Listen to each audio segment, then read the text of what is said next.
Welcome to Leadership Devotionals. For today, we will be talking about a very important leader in the Bible, although she records one narrative. But definitely she is a leader. She is a monarch. I am talking about the Queen of Sheba. So we are now in Women in Leadership, episode 6, and we will be talking in this episode about the Queen of Sheba. This female potentate sets out on a lengthy and dangerous journey. We know during that time that journeys across plains, across mountains, across valleys are not that easy and are not that safe.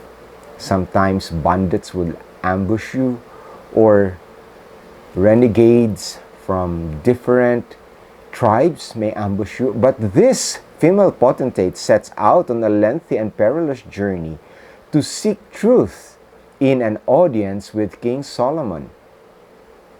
This effort stands in contrast to the task that male kings were then generally noted for, as recorded in 2 Samuel chapter 11, verse 1.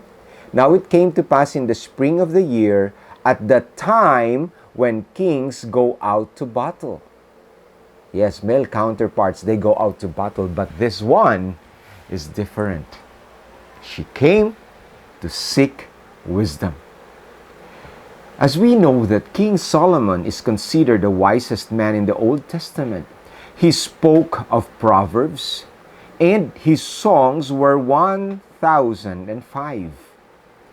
Also, he spoke of trees, from the cedar tree of Lebanon, even to the hyssop that springs out of the wall.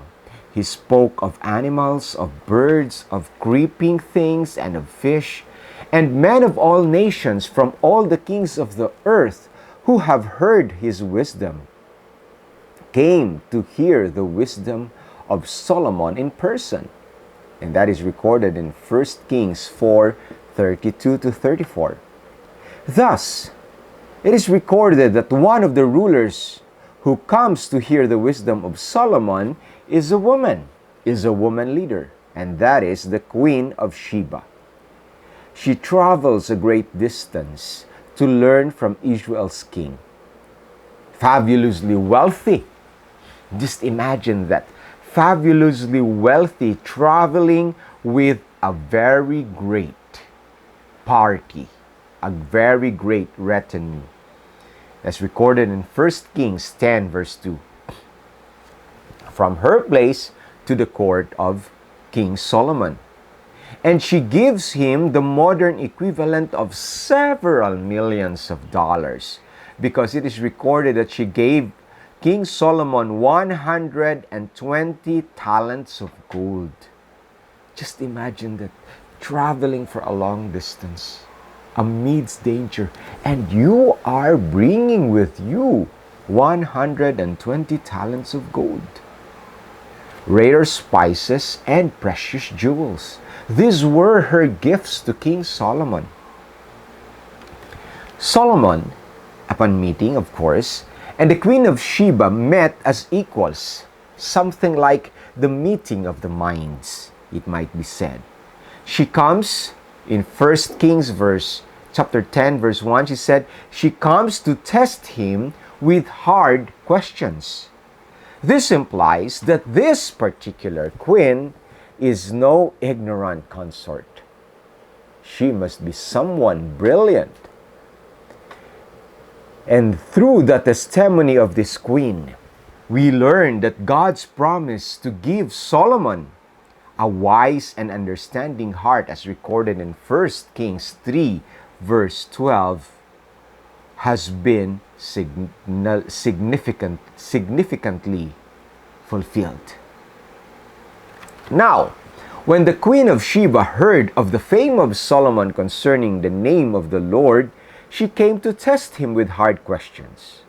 She came to Jerusalem and spoke with him about all that was in her heart. So Solomon answered all of her questions.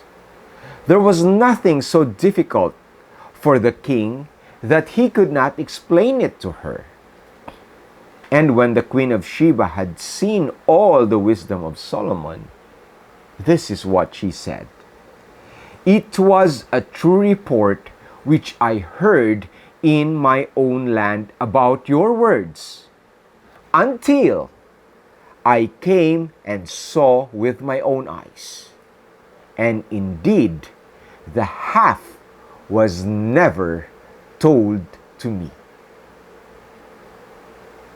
She said, it is true, but what I heard is just only half. This is amazing when she herself saw and heard about King Solomon. Your wisdom and prosperity exceed the fame of which I heard. Happy are your men, and happy are these your servants, who stand continually before you and hear your wisdom. Blessed be the Lord your God, who delighted in you, setting you on the throne of Israel. Because the Lord has loved Israel forever, therefore he made you king to do justice and righteousness. Fellow leaders, this is the Queen of Sheba talking. She is even not a Jew. Not a Jew who is, the Jews are the chosen people of God. But listen to her testimony. Because the Lord has loved Israel forever, therefore he made you king to do justice and righteousness. Blessed be the Lord your God, who delighted in you. These are words by a heathen woman, but these are all testimonies to the God and to glorify God because of the wisdom of King Solomon. It is apparent that this queen is very discerning woman, for she determines to take this lengthy journey for the purpose of seeking wisdom instead of a political advantage. And she returns home praising God. Verse 9. Just imagine that. She returns home praising God. How many of us, fellow leaders, when we meet with our colleagues, when we meet with our counterparts from other companies or organizations, they get out of our presence praising our God? How many of that happens with us? This lesson from King Solomon and the encounter with the Queen of Sheba is something for us, okay? Is something for us to think about.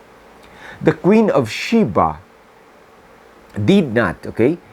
This is a unique occasion in all scriptures. Two reigning monarchs, King Solomon and the Queen of Sheba, discussing truth and wisdom instead of military strategy or alliance. Discussing truth and wisdom. The Queen of Sheba is a rare reigning sovereign of whom no war or battle is recorded. No wonder composers such as Gregory Frederick Handel were inspired to write a composition about her singular visit to Solomon's court. And so, the leadership lesson that we can get here is the leadership principle of collegiality. Collegiality is defined as companionship and cooperation between colleagues among equals who share responsibility. Companionship and cooperation. And so the principle of collegiality is demonstrated in the narrative of the Queen of Sheba. Positional power, such as was held by a monarch in biblical times, and is now experienced by those serving in a role assigned some authority to them, is often accompanied by insular judgment. Position is a challenge to spiritual leadership. Human allow the power assigned to position to delude them into thinking they have knowledge and wisdom that others do not have. But here in this story, we can see that Solomon and the Queen of Sheba, both equal monarchs with the meeting of their minds, shared wisdom. The principle of cooperation and companionship, the principle of sharing, is demonstrated here in the encounter with this particular woman leader, the Queen of Sheba. Not enough is known of this leader's story, but in this singular narrative, we see extraordinary collegiality. She sought wisdom, she observed, and she learned. Fellow leaders, the story of the Queen of Sheba tells us that when people come to us, there is nothing more that we can do but share the wisdom that we have, share our experience, and people will learn. And in the case of the Queen of Sheba, she took that long journey just to learn, just to seek wisdom, to observe, and she learned. May this be a lesson for us, fellow leaders. God will share wisdom, will entrust wisdom to us if we seek for it. And once we seek it, and once we have it, we share it with the people around us. God bless you. Hello, fellow leaders. If you have been blessed with the devotional that you have just heard, don't forget to like, share, or subscribe. Because when you do that, more people, more leaders will be blessed with the same blessing that you have experienced. In YouTube channel, click subscribe to Good Shepherd Consultants. God bless you.